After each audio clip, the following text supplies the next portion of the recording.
अथ श्रीशिवाष्टकम्। प्रभुं प्राणनाथं विभुं विश्वनाथं जगन्नाथनाथं सदानन्दभाजं भवद्भव्यभूतेश्वरं भूतनाथं शिवं शङ्करं शम्भुमीशानमीडे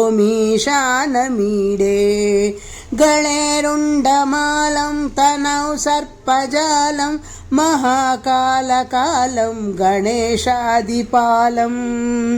जटाजूटगङ्गोत्तरङ्गैर्विशालं शिवं शङ्करं शम्भुमीशानमीडे मुदामाकरं मण्डनं मण्डयन्तं महामण्डलं भस्मभूषाधरन्तम् अनादिं अपारं महामोहमारं शिवं शङ्करं शम्भुमीशानमीडे हठातो निवासं महाटाटहासं महापापनाशं सदा सुप्रकाशं गिरीशं गणेशं सुरेशं महेशं शिवं शङ्करं शम्भुमीशानमीडे गिरीन्द्रेत्मजा संगृहीत्वा तदेहं गिरौ संस्थितं सर्वदा पन्नगेहं परब्रह्म ब्रह्मादिभिर्वन्द्यमानं शिवं शङ्करं शम्भुमीशानमीडे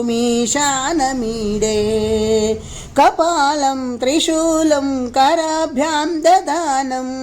पदाम्भोजनं रायकामं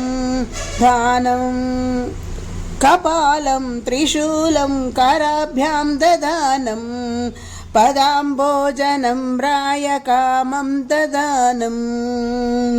वलिवद्दयानं सुराणां प्रदानं शिवं शङ्करं शम्भुमीशानमीडे शरच्चन्द्रगात्रं गणानन्दपात्रं त्रिनेत्रं पवित्रं धरेशस्य मित्रम् अपर्णाकळत्रं सदा सच्चरित्रं शिवं शङ्करं शम्भुमीशानमीडे